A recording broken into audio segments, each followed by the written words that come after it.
아침입니다. 이방인들에게 성령이 임하시는 새 시대를 연 베드로, 그 이후에 어떤 일이 있었는지 오늘 본문이 잘 보여줍니다.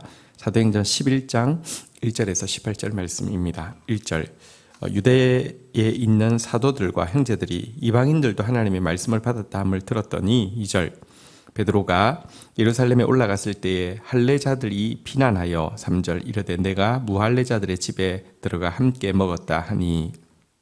자, 이 가이사랴에서 일어난 이 고넬료의 가정에서 일어난 이 일에 대해서 유다의 소문이 급하게 들어오게 되었고요. 이방인들도 하나님의 말씀을 받았다라는 소식이 들어오자 여러분들, 베드로가 예루살렘에 올라왔을 때 할례자들이 이제 비난하기 시작했습니다. 여기서 말하는 할례자는 이제 기독교인 할례자를 이야기합니다. 그러니까 유대인들 중에서 기독교인이 된 자들을 이야기합니다. 어떻게 네가 무할례자의 집에 들어가서 이방인들과 함께 음식을 먹을 수 있느냐? 그러고도 교회의 대표냐? 이렇게 이제 비방이 시작되었다는 것입니다.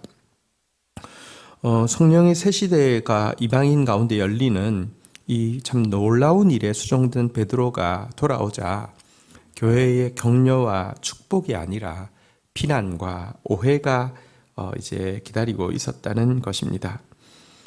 이들은 이 복음이라는 것이 사실은 하나님과 사람을 하나 되게 할 뿐만 아니라 사람과 사람, 이방인과 유대인을 하나 되게 하는 참된 그 능력이라는 사실에 대해서 잘 알지 못했고, 여전히 과거의 자기들의 율법적인 틀을 가지고 이제 이 복음을 받아들이고 있었기 때문에 이와 같은 갈등이 생기게 된 것입니다.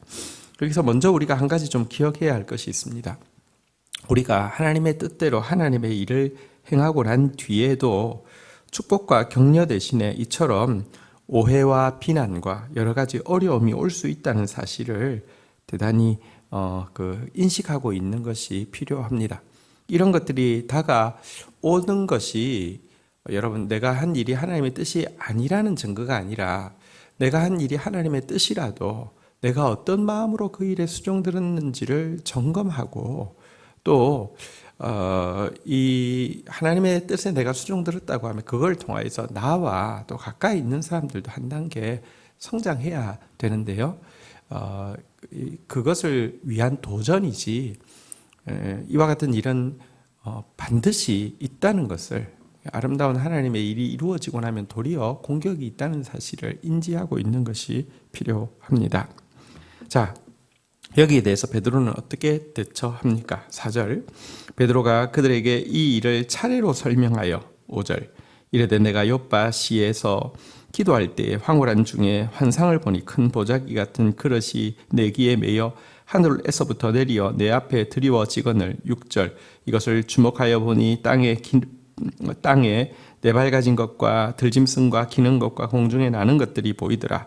7절, 또 들으니 소리가 있어 내게 이르되 베드로야 일어나 잡아 먹으라 하거늘.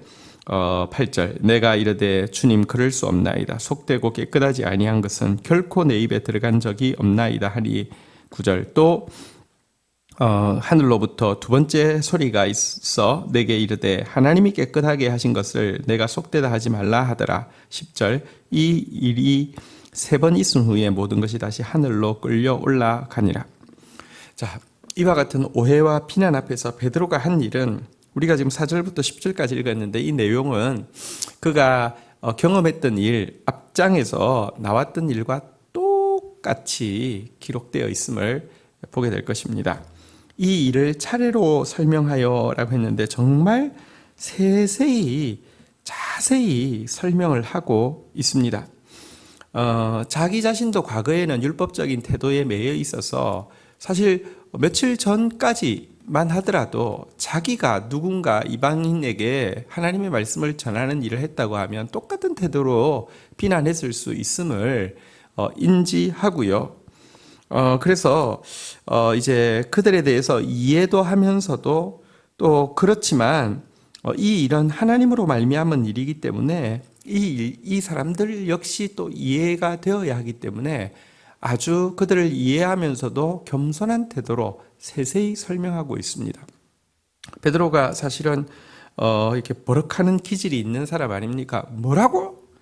내가 내려가가지고 성령에 순종해서 이방인 가운데 복음이 열리는 새 일을 하고 있는데 내가 교회에 이 예수님께서 세우신 수제자고 하나님께 교회의 열쇠를 나한테 맡기셨는데 이것들이 어디 감히 이런 식으로 하지 않고요. 정말 그들을 비난하는 자를 이해했을 뿐 아니라 그들을 이해시키기 위해서 겸손한 태도로 자세히 그에게 있었던 일들을 설명을 하고 있는 것입니다. 그리고 그 결과 교회가 이 문제 앞에서 이 시험 앞에서 도리어 더 성숙할 수 있도록 예루살렘 교회도 유대인 교회도 더 성숙할 수 있도록 지금 애를 쓰고 있는 장면을 보게 됩니다. 여러분, 이 황홀경에 대해서 이제 소개를 하고 있는데요. 사실 몇 번 말씀드린 대로 당시 이 황홀경 체험은 그리스 철학에서도 너무너무 많이 강조하는 바였습니다. 이걸 체험해야지 진정한 어떤 이 인간의 스승이 되어질 수 있다라고 생각을 하고 황홀경에 대해서 대철학자들도 아주 많이 강조하는 바였습니다. 그런데 그들은 만약 황홀경을 체험하고 난다고 하면 내가 황홀경 체험한 사람이야. 그리고 그것이 진짜 또 사실이라고 하면 그때부터 돈과 명예가 따르게 되고 그것을 통하여서 자기의 세력과 자기의 왕국을 확장시킬 수 있었는데요. 베드로의 경우는 한번 보십시오.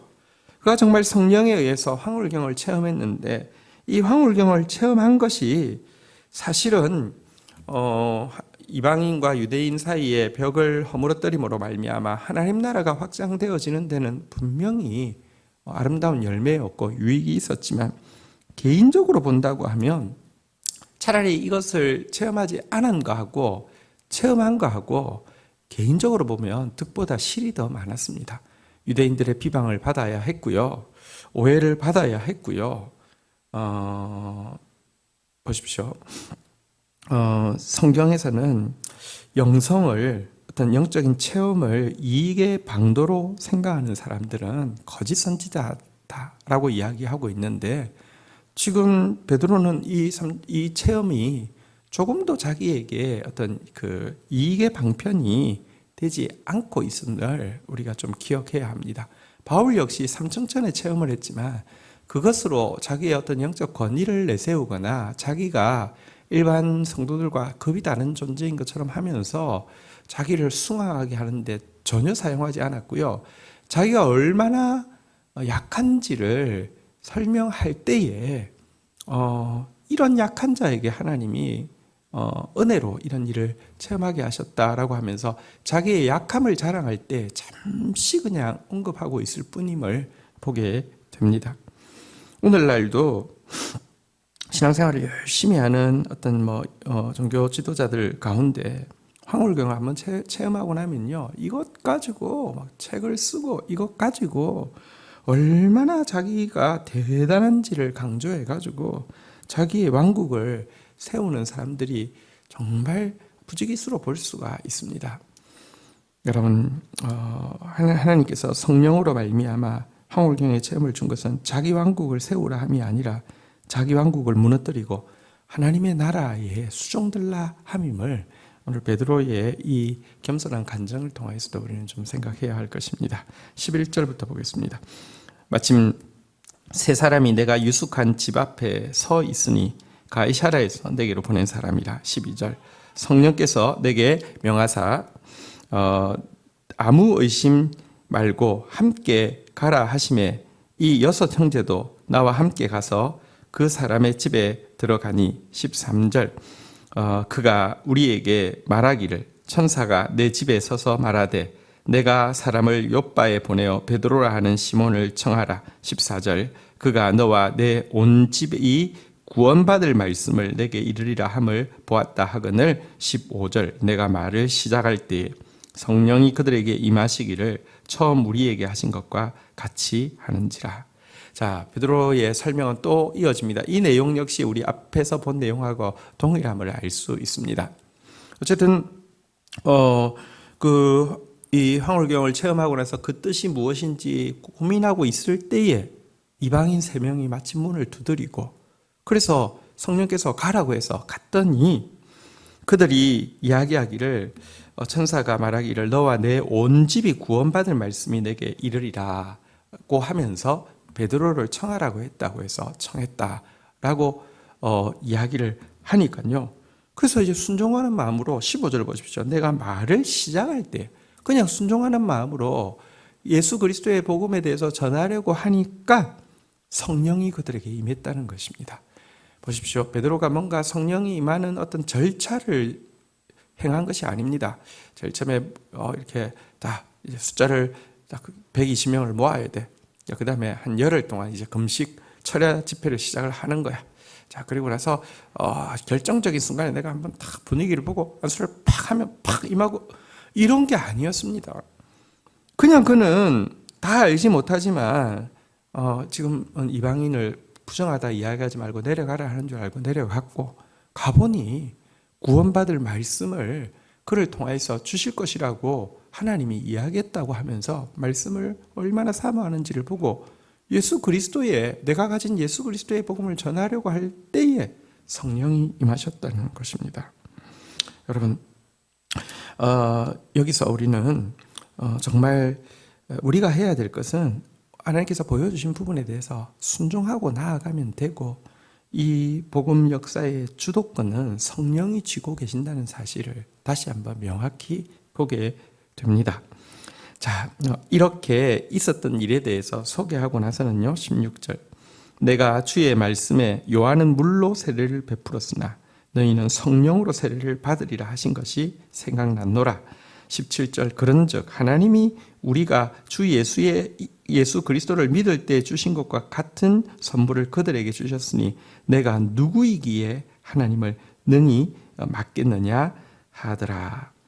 자, 그러면서 그가 이 성령께서 동일하게 그들에게 임하는 것을 보고 나서는 예수님께서 말씀하시기를 세례와는 물로 세례를 베풀었지만 너희는 몇 날이 못 되어서 성령으로 세례를 받으리라고 한 이 너희는에는 이방인들도 속하는구나 라는 사실을 알게 되었고, 우리가 예수 믿을 때 이 받은 선물, 다시 말하면 성령은 그들의 노력에 의한 것이 아니라 하나님께서 주신 선물 아닙니까? 하나님께서 정말 말씀대로 깨닫고 말씀대로 살아내게 하기 위해서 주신 선물이 성령 아닙니까? 그런데 이 선물을 하나님이 또한 이방인들에게까지 주셨는데 중간에 나서서 하나님, 이건 안 됩니다. 이방인들은 주시면 안 됩니다. 우리가 어떻게 그렇게 할 수 있겠느냐라고 하면서 내가 누구이기에 하나님을 능히 맡겠느냐 이렇게 이야기하고 있습니다. 선물 주는 사람한테 마음에 달려 있습니다. 하나님이 이방인에게 이 성령의 선물을 주신다는데 누가 막을 수 있느냐 이 말입니다. 이렇게 이것은 선물이고 이것은 하나님의 주권이다. 이렇게 자기에게 일어난 일을 통하여서 겸손하게 또 자세하게 소개를 하게 되자 초대교회는 어떻게 반응하고 있습니까? 18절. 그들이 이 말을 듣고 잠잠하여 하나님께 영광을 돌려 이르되 그러면 하나님께서 이방인에게도 생명 얻는 회개를 주셨도다 하니라. 제일 처음에는 비난하고 오해와 이제 막 그 큰 문제가 일어날 것 같은 분위기였는데요.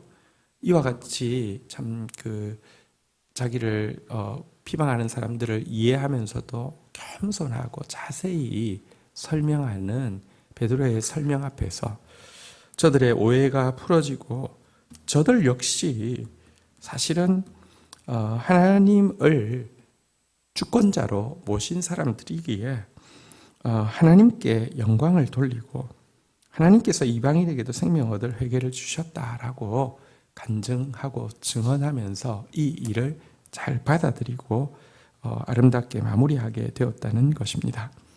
초대교회가 성령 충만하다는 증거는 문제가 안 생긴다는 것이 아닙니다. 오해도 성령 충만에도 생길 수 있고요. 편견도 성령 충만에도 생길 수 있습니다. 그런데 정말로 성령 충만하면 이런 문제가 없는 것이 아니라 문제가 생겼을 때에 하나님의 방법으로 해결할 수 있는 것이 성령 충만인 것입니다. 오늘 이 말씀 기억하면서 우리가 또 하나님 뜻대로 수고하고 나서 찾아오는 시험을 이길 수 있기를 바라고요. 또 우리 역시 겸손한 마음으로 우리 앞에 닥친 문제를 하나님의 뜻대로 하나님의 방법대로 해결할 수 있는 사람, 공동체 되기를 주의 이름으로 축복합니다. 주신 말씀 붙잡고 제가 기도하며 나가도록 하겠습니다. 하나님 감사합니다. 베드로가 이방인에게 복음, 이 성령의 역사가 시작되는 일을 수종 들고도 그를 기다리고 있던 것이 격려와 축복이 아니라 비난과 오해였음을 보게 됩니다.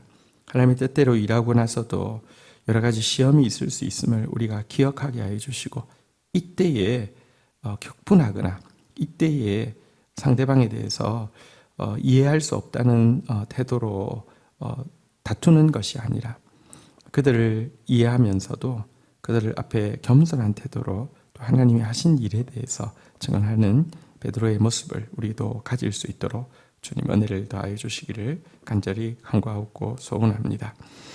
하나님, 우리에게 주신 성령의 역사가 하나님의 일방적인 은혜의 선물임을 고백합니다. 너무 귀한 선물, 가장 귀한 선물. 세상 부모라도 자녀에게 좋은 것 줄 알겠거든 하물며 너희 천부께서 구하는 자에게 성령을 주시지 않겠느냐.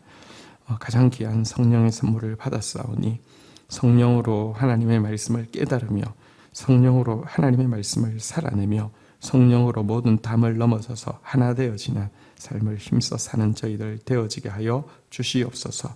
우리 공동체에도 성령 충만이 있게 하여 주셔서 비록 오해도 있고 편견도 있을 수 있지만 그 문제를 하나님의 뜻 가운데서 하나님 아름답게 해결할 수 있는 그런 관계, 그런 공동체 되도록 저희를 주관하여 주옵소서. 예수 그리스도의 이름으로 기도 올립니다.